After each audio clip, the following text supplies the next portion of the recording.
Museum of innocence کیسا حیرت انگیز نام ہے، یعنی معصومیت کا عجائب گھر۔ اورہان پاموک کا ناول ہے میوزیم آف انوسنس، اس پہ بنیاد کیا گیا۔ اورہان پاموک یاشار کمال کے بعد ترکی کا سب سے بڑا ناولسٹ، اور آپ جانتے ہیں کہ انہیں ادب کا نوبل پرائز بھی مل چکا ہے۔ میں نے ان کی پہلی کتاب جو پڑھی وہ تھی دا سنو، بہت امپریسو تھی، لیکن جس کتاب کی وجہ سے ان کو نوبل ملا وہ تھا مائی نیم از ریڈ۔ اور اس میں بنیادی جو خیال تھا، پرانے زمانے میں خاص طور پہ ٹرکی میں منیچر کا جو فن تھا وہ کمال پہ پہنچا ہوا تھا۔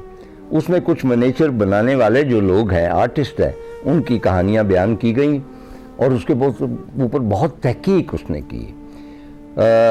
میں تو پاموک کو نہیں مل سکا، لیکن میرا بڑا بیٹا سلجوق جو ہے وہ کولمبیا یونیورسٹی میں تھا، تو وہاں پاموک سے ملنے کا اتفاق ہوا۔ تو پاموک نے اس لیے بھی سلجوق کو اچھی طرح وہ پیش آیا کیونکہ سلجوق کا نام بھی ٹرکش ہے اور پاموک ظاہر ہے کہ ٹرکش تھا۔ تو سلجوق نے پاموک کو بتایا کہ یہ جو مائی نیم از ریڈ میں آپ نے منیچر پینٹنگ کی بات کی ہے، تو ہمارے ملک میں بھی یہ فن جو ہے یہ بہت عروج پہ ہے، پہلے نہیں تھا۔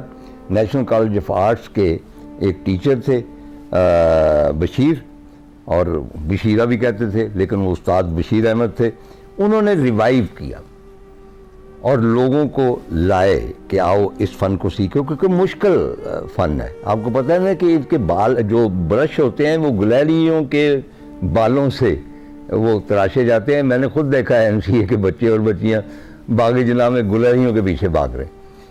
چنانچہ ان کے شاگردوں میں مثلا Shazia Sikandar, the most expensive Pakistani artist, امریکہ میں رہتی، راشد رانا ہے، اور عمران قریشی ہے، ان کی بیگم ہے عائشہ۔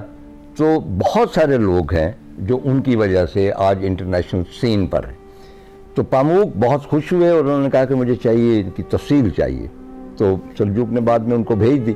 بہرحال یہ جو ناول ہے میوزیم آف انوسنس جس کا نام ہے، پاموک کا کہنا ہے کہ یہ پہلو بپہلو اس کے میوزیم کا جو کانسیپٹ تھا وہ میرے ذہن میں آتا گیا کہ وہ بھی میں نے قائم کرنا ہے، اور میں نے جو رقم مجھے ملی تھی یہ نوبل کی، اس میں سے ساری رقم میں نے اس کو قائم کرنے میں صرف کر دی۔ اب وہ میوزیم کیا ہے؟ میوزیم آف انوسنس کی ہیروئن کا نام ہے افسوں، مجھے بہت خوبصورت نام لگتا ہے افسوں۔ تو وہ اور اس کا جو مرکزی کردار ہے ان کے درمیان ایک لو افیئر ہے، محبت ہے، اور وہ نہیں مل پاتے، وہ لمبی کہانی ہے، لیکن آخر میں افسوں جو ہے وہ ایک ٹریفک کے حادثے میں ماری جاتی ہے، اور تب وہ سوچتا ہے کہ میں اپنی محبوبہ کے حوالے سے ایک میوزیم قائم کروں گا۔ تو وہ چیزیں اکٹھی کرنی شروع کر دیتا ہے جو اس سے اس کے ساتھ، اس کی ذات کے ساتھ منسلک، اور چیزیں کیا کیا ہیں جو اب میوزیم آف انوسنس میں ڈسپلے پہ 2500 سگریٹ بٹس ہیں، سگریٹوں کے ٹوٹے۔ وہ خاتون جو تھے سگریٹ بہت پیتی، چنانچہ ان کا کہنا ہے کہ ہر جو ٹکڑا ہے اس میں ایک الگ کہانی ہے، کسی کے اوپر اس کی لپسٹک ہے، کسی کے اوپر وہ زیادہ پچکا ہوا ہے، وغیرہ وغیرہ۔ اس کا لباس ہے، وہ گھڑیاں ہیں جن پہ ٹائم دیکھتے تھے، انہوں نے ریکریٹ کیا ہوا ہے وہ فلیٹ جہاں پہ وہ ملتے تھے، یہاں تک کہ جو واش روم ہے پرانے طرز کا۔ اس کے بعد وہ فلمیں جو دیکھتے تھے، اور فلموں کے جو ٹکٹ تھے اس زمانے میں، جو پولیٹیشین تھے، یہ سارے استنبول میں یہ چھوٹا سا میوزیم ہے، یہ اس نے خود بنایا، اور وہاں پہ آپ ساری چیزیں دیکھ سکتے ہیں۔ مجھے اس میوزیم میں جو خاص کشش نظر آتی ہے، میں اس کا اقرار کروں، وہ یہ ہے کہ میری عمر کے جتنے بھی بابا لوگ اگر کبھی وہ عشق میں مبتلا ہوئے، اگر ہوئے، اور عشق عام نہیں، عشق خاص، اور عشق خاص کیا ہوتا ہے وہ جن کو ہوتا ہے ان کو پتہ ہوتا ہے کہ عشق خاص کیا ہوتا ہے، تو ان کے دل میں خیال آتا ہے اس میوزیم کو دیکھ کے کہ اگر ہم اپنے عشق خاص کو یاد کرنے کے لیے ایک میوزیم بناتے تو اس میں اس کی کیا کیا چیزیں رکھتے۔ مثلا افسوں جو ہے پاموک والی، اس کا ایک جھمکا بھی وہاں پہ پڑا ہوا جو وہ بیڈ میں بھول گئی تھی، وہ اس کو بھی پرزرو کیا گیا۔ تو وہ جو بابا لوگ ہیں ان کے ذہن میں پتہ نہیں کیا کیا چیزیں آتی ہیں، کوئی زرد لباس آتے ہیں، کوئی خاص خوشبو آتی ہے جو صرف عشق سے مخصوص ہے، یا وہ زیور آتے ہیں، جوتیاں آتی ہیں، وہ فلمیں آتی ہیں، یا وہ گانے جو سنتے تھے وہ آتے ہیں۔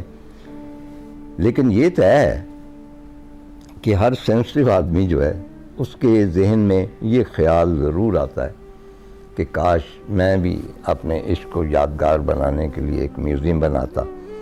چلیے یوں سمجھ لیجئے کہ زیور خاص طور پہ، کیونکہ ہمارے ہاں خواتین زیور بہت پہنتی ہیں، تو ہو سکتا ہے کہ وہ جو لاکٹ ہے جس کے اوپر کچھ نگ لگے ہوئے ہیں وہ اس کو ریکریٹ کیا جاتا، اور یہ بھی ممکن ہے کہ پاجیبیں بہت پہنتی تھی۔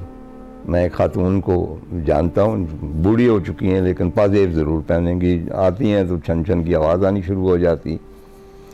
تو پائل جس کو کہتے ہیں، اس کی پائل اگر محفوظ کر لی جائے تو پائل تو پھر گیت گاتی ہے نا۔